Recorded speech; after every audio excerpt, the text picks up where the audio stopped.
Arts, Quarter 1, Module 3, Representative Artists or Architects from Western Classical Art Traditions. Prehistoric Architectures. Man has developed a form of architecture based on megaliths or a big rock from the Greek word lithos or stone and megas meaning big. This architecture is made of huge stone blocks which were probably intended for burial. Megalithic monuments have always ignited man's imagination. It provided plenty of legends and superstition. During this era, stones and rocks were associated with divinity. Structures were made of large stones by ancient cultures. It was considered as man-made archaeological wonders.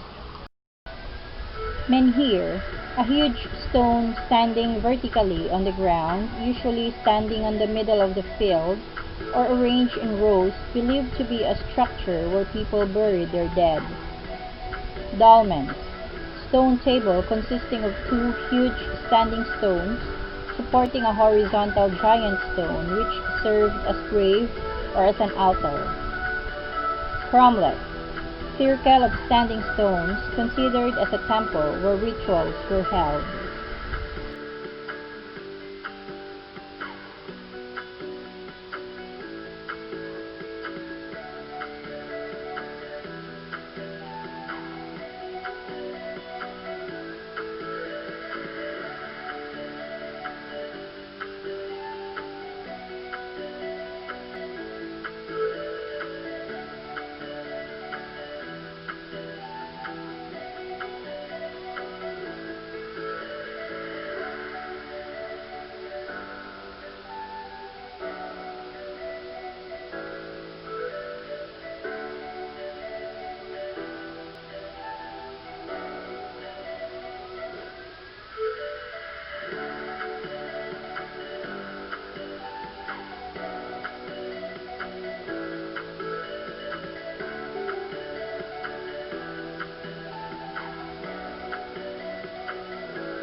Stonehenge, 3000 BC to 2000 BC.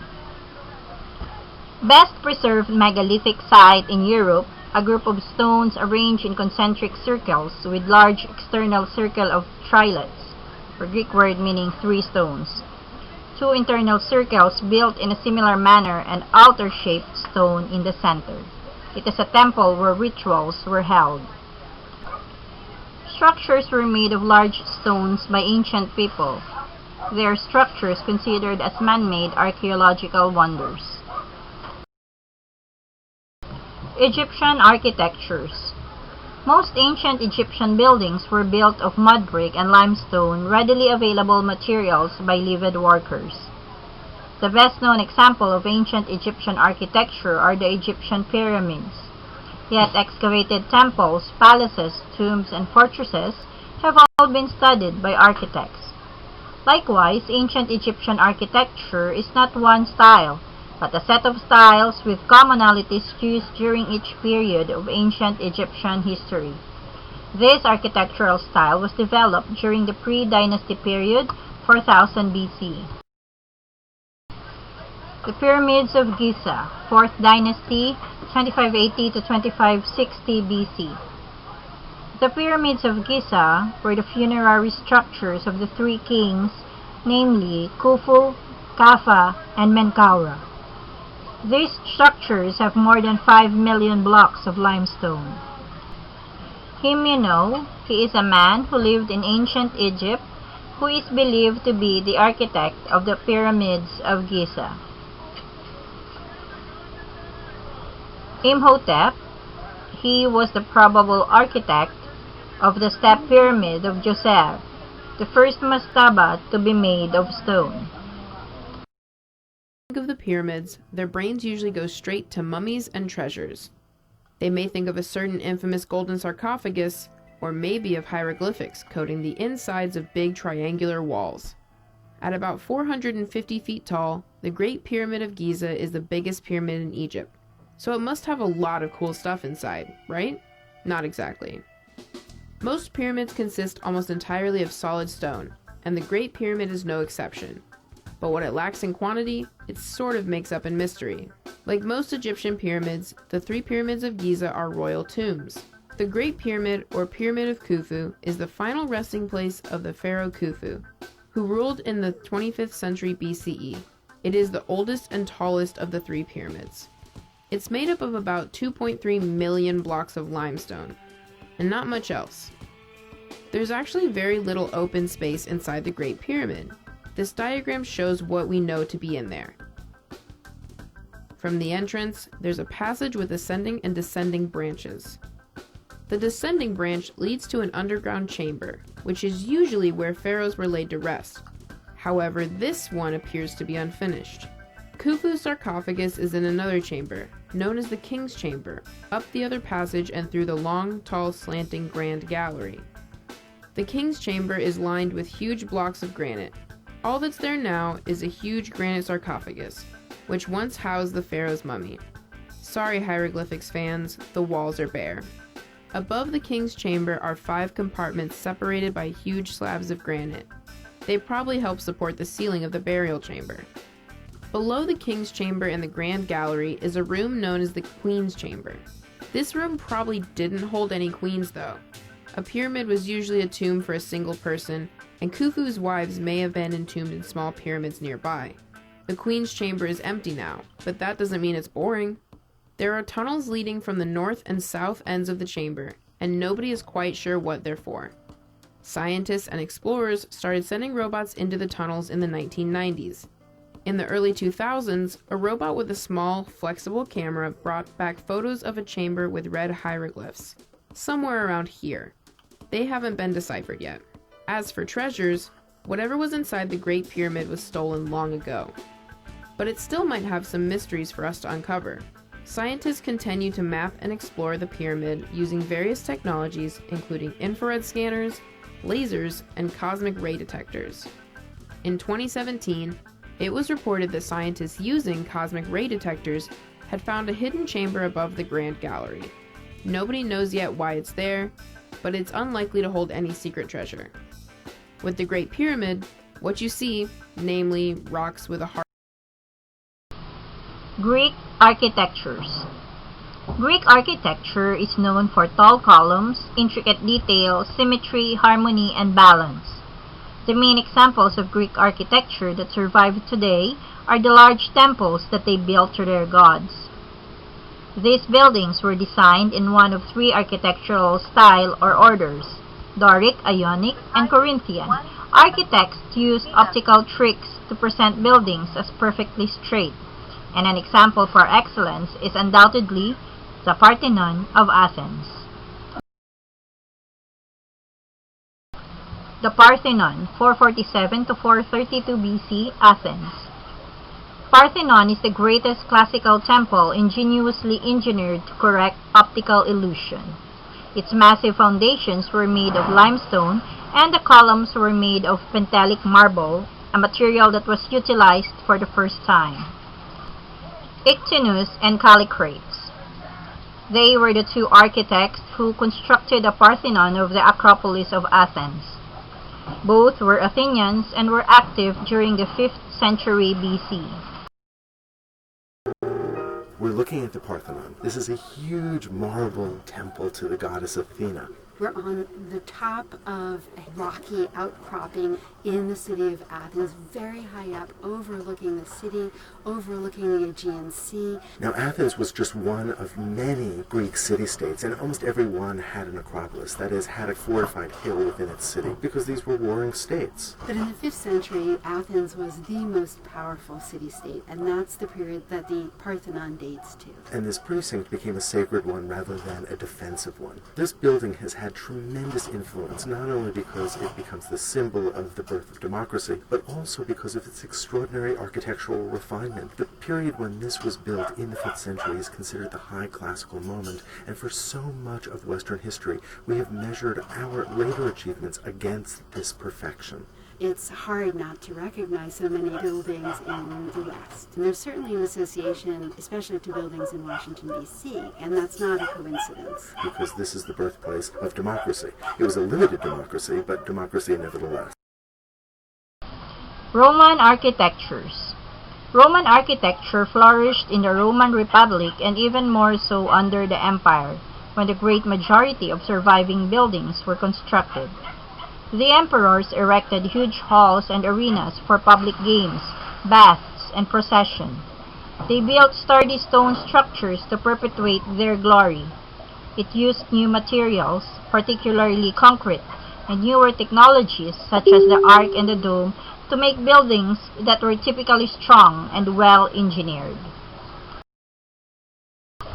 The Colosseum. The Colosseum is an amphitheater in the center of the city of Rome, Italy. The Colosseum was a place where gladiator fights and executions took place in ancient Rome. It was built of travertine limestone, tuff, and bricked face concrete.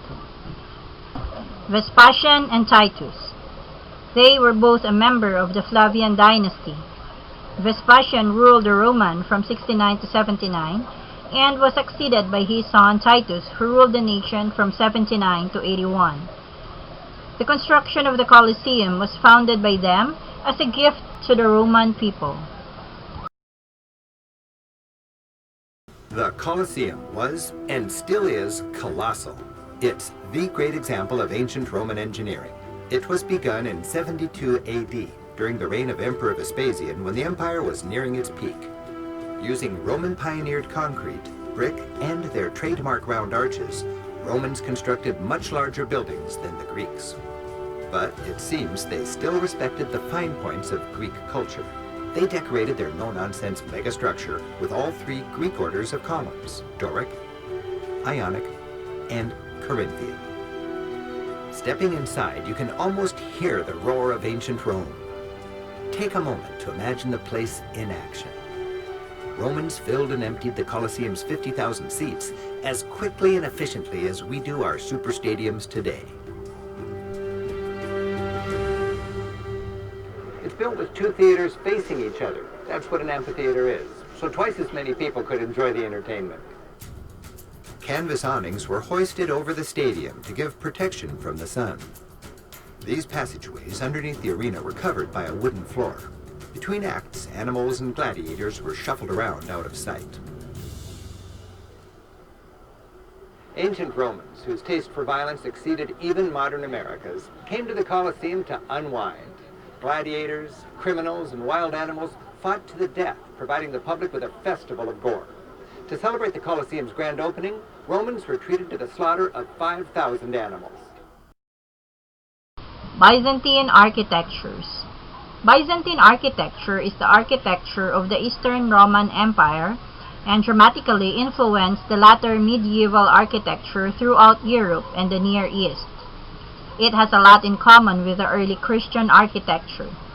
In addition to extensive use of interior mosaics, its defining characteristic is a heightened dome which created a new style in global architecture.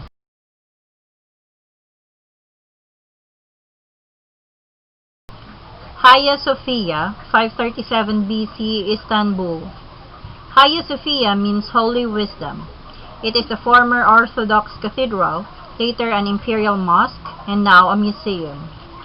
Byzantium employed stone, including marble, brick made of mud or clay, mortar of varying qualities, and timber as its main building materials. Isidore of Miletus and Anthemius of Tralles. They were the two main Byzantine Greek architects. They were known for having built the monumental Church of Hagia Sophia in Constantinople, now Istanbul. They were also highly skilled in mechanics and mathematics. The best look at ancient Constantinople is a church-turned-mosque that's been considered among the greatest houses of worship in both the Christian and Muslim worlds. Hagia Sophia, the great church of Constantinople. Built by the Byzantine Emperor Justinian in the early 6th century on the grandest scale possible, it was later converted into a mosque by the conquering Ottomans. Today, it's a museum. Hagia Sophia, which marks the high point of Byzantine architecture, is the pinnacle of that society's 6th century glory days.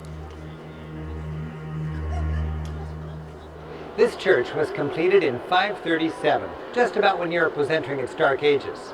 For 4 centuries after that, Christians in Europe looked to Constantinople as the leading city in Christendom, and this was its leading church. This clever dome-upon-dome construction was the biggest dome anywhere until the Cathedral of Florence was finished during the Renaissance 900 years later. The vast interior gives the impression of a golden, weightless shell, gracefully disguising the massive overhead load supported by masterful Byzantine engineering. 40 arched windows shed a soft light on the interior, showing off the church's original marble and glittering mosaics. But the Byzantine Empire collapsed in the 15th century, and Hagia Sophia was turned into a mosque. Christian mosaics were plastered over, and new religious symbols replaced the old. This church was built to face Jerusalem. Mosques face Mecca. When Hagia Sophia became a mosque, they couldn't move the church, but they could move the focal point of the praying. Notice how the prayer niche is just a little bit off center. That's because it faces Mecca. Romanesque architectures. Romanesque architecture is an architectural style of medieval Europe, characterized by semicircular arches which are traditionally referred to as Norman architecture. Romanesque architecture is known by its massive quality, thick walls, round arches, sturdy pillars, barrel vaults, large towers, and decorative arcading. The groin-vaulted crypt of Worcester Cathedral. The 12th century Norman crypt at Worcester Cathedral is an early Norman work wherein it topped with simple capitals and supporting a groin-vaulted ceiling. It shows many Roman arches through the hallway. George Gilbert Scott. He was a prolific English Romanesque and Gothic revival architect. He was also chiefly associated with the design, building, and renovation of churches and cathedrals. He extremely restored the Norman crypt Worcester Cathedral with W.A. Perkins from 1857 to 1874.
Gothic architectures. Gothic architecture is originated in 12th century northern France in England as a development of Norman architecture that values height and exhibits an intricate and delicate aesthetic. Though its roots are French, the Gothic approach can be found in churches, cathedrals, and other similar buildings in Europe and beyond. Cathedral of Chartres, 1163 to 1345. It is also known as the Notre Dame Cathedral. The iconic building has rich architecture and design, splendid stained glass windows, and thousands of sculptural figures. Though most of what we see from outside Notre Dame is stone and glass, much of the inside is buttressed by timber. Jean de Chelles and Pierre de Montreal. Jean de Chelles was one of the architects at the Cathedral of the Notre Dame de Paris, and was credited with the south end of the transept of the cathedral, the portal of the cloister, and its rose window. On his death in 1265, he was succeeded by Master Pierre de Montreal, a French architect, and was a great exponent of the Rayonnant Gothic style of architecture. Looking at Notre Dame de Chartres, which is one of the great medieval cathedrals, but it's got a complicated history. This site was a sacred space. According to legend, there was a druidic temple here. We don't know if it's true, of course, but we do know is that there probably was a Roman temple here, and ultimately it was converted into a Christian space, maybe 3rd century. At that point, we actually have some historical record, and by the time we get to around 1000, we know that there was a substantial church. A church that was always associated with the Virgin Mary, and in the 9th century, the church received a special gift by way of Constantinople, a relic of the tunic